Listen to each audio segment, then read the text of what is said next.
Marshall McLuhan, the Canadian, I think, cultural analyst and philosopher, coined the famous phrase, the medium is the message. I think coined to explain that if mass media is controlled by a few individuals, the messaging you'll receive is likely the agenda of those few individuals. We all know that MSNBC, CNN, the BBC ultimately represent a handful of views when it comes to global imperialism, the power of the state, partnerships between commerce and deep state bureaucracies that amount to the nullification of democracy as we understand it.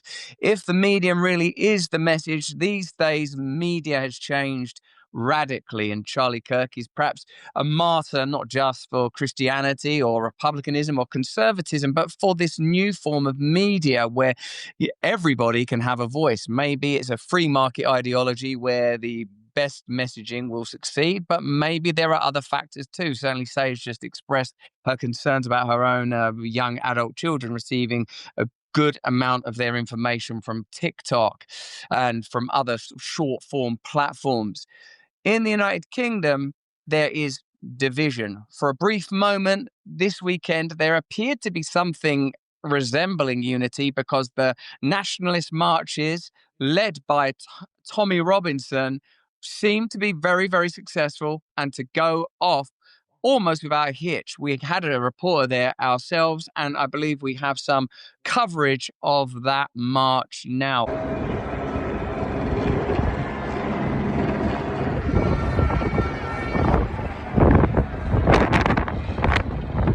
It was a very well attended march. My friend Joe went, and he said that it was jubilant in the main. There was some solemnity, and there was a celebration and honoring of Charlie Kirk was part of it. What perhaps fascinated me most of all, it was that the counter protests seemed pallid, listless, pale and awful, even for a kind of Antifa inspired movement, masked denizens of basements everywhere that wouldn't show their faces and couldn't really show their colors. What's fascinating is Elon Musk appeared and spoke at that march, excuse me, but via satellite or via some kind of link up, of course. And what's interesting is between Elon Musk and Tommy Robinson, you have perhaps in a way comparable to the certainly to the posthumous impact of Charlie Kirk, in that Tommy Robinson is persona non grata in the UK. He's been jailed, he's been banned, he would be cancelled into oblivion were it not for the fact that Elon Musk has taken an interest, in particular around his reporting about rape gangs in the United Kingdom, and has reposted a lot of Tommy Robinson content. So now you have a robust nationalist movement that's entirely outside of state-sanctioned centralized control. And even those people on the left that were in attendance are in agreement with the majority of those marchers on one thing: Keir Starmer and the current UK government are in total failure and near collapse. Here, I think, is some of Elon Musk's conversation with Tommy Robinson. And I really want to hear what both of you think about what this means, particularly in the light of Charlie Kirk's death, for new politics, i.e. someone that is outside of the British political system, Elon Musk, who's essentially now a sort of, at least in this role, a magnate for media and communications, and a marginal peripheral and, in some quarters, despised figure like Tommy Robinson are able to create and generate this kind of interest. What does it say about the British government? What does it say about media and communications? And what does it say about the future of the UK? Let's have a look at the Elon Musk clip, I think it is. The government can obviously use whatever powers are available to suppress the people. And so I really think there's got to be a change of government in Britain. And you can't, we don't have another 4 years or whatever the next election is. It's too long. There's genuine risk of rape and murder and the destruction of the country and dissolution of the entire way of life. If you weren't under a massive attack, then people should go about their business and just live their lives. But unfortunately, if the fight comes to you, you don't have a choice. So you have to rally all of the people of Britain to fight for the future. Let me ask and if people this doesn't happen, there won't be a future. Are you ready to fight for your future, Britain? Fight for your future. Do it. Go. Will we be gagged any longer, Britain? Well, there you go. A bit of jingoism. excitement there, and Elon Musk doing his excited persona, which is always brings some very particular feelings to the forefront for me. God love him, that glorious and magnificent nerd.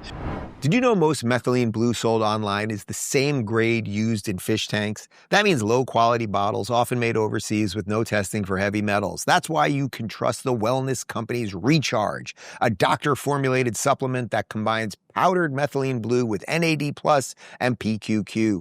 Unlike the sketchy stuff you'll find on Amazon, this methylene blue is USP grade, ensuring top-tier purity for maximum safety and effectiveness.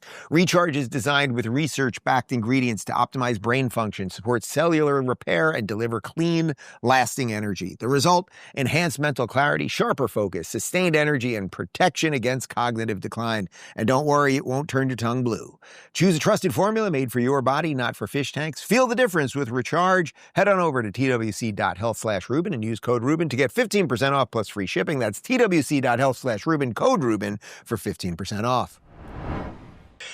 Dave, what do you think about that movement, and do you see that turning into real political collateral? And what do you think it indicates about the UK, mate? Well, Russell, you asked three questions, right, when you threw into that. I had to write them all down because you say a lot of things per sentence. So first, as for the British government is completely screwed. Keir Starmer, I don't know. Look, I know I'm in my own bubble, as we all are. I don't know anyone that supports the guy. You're right. Now the left is turning on him, too. He's been just like a middle management nothing that for the most part, people can fully see through. He also had a lot to do with the hiding of the Pakistani rape gang. So he's on his way out one way or another. He's either not radical enough for the left, or he's just too transparently nothing for the right. So he's done. The media portion we discuss all the time. I mean, I think this again represents to see Elon showing up with Tommy Robinson, who you're right, has been kicked out of every mainstream institution in your country. Piers Morgan won't even have him on his show. You know, I had Tommy on my show in 2016. We were supposed to have him on yesterday, but subsequently, because there was such that was such a huge event, he had to postpone because he's doing a lot of media now. But like, this is a guy who, he's not racist. He's fighting for his country. I don't know all of his political beliefs, but there's just simply no reason to think that he wants anything much more grand than Britain for British people to have some values that were consistent with what your country had for quite literally thousands of years. I don't think there's a racial component to that per se, but sometimes there's different cultures are different, and let's just leave that there. And then the final question that you asked was about the future of the UK. That's the first time I've seen anything out of the UK in the last 10 years that gave me any hope for your country. I've been to the UK probably once a year for the last 10 years, usually just London area, Oxford, Cambridge, that kind of thing. And every single time it seems worse, but not only does it seem worse, it seems like the hope is gone. And Carl Benjamin, who you guys might know, he goes by the name of Sargon of Akkad on YouTube, or he used to go by that when he became real famous, but now Carl Benjamin. He tweeted out something like a year ago that I thought was really interesting. He's like, you know, if you walk around London, you don't see any real Brits anymore. You see a lot of Islamists and whatever. He said, if you want to find real Brits, they're all in the pub at 11 a.m. And it's like, well, that is a problem on multiple levels. You don't see the people you're supposed to see on the street, and the people who might defend your country are actually getting drunk because they know the party's over.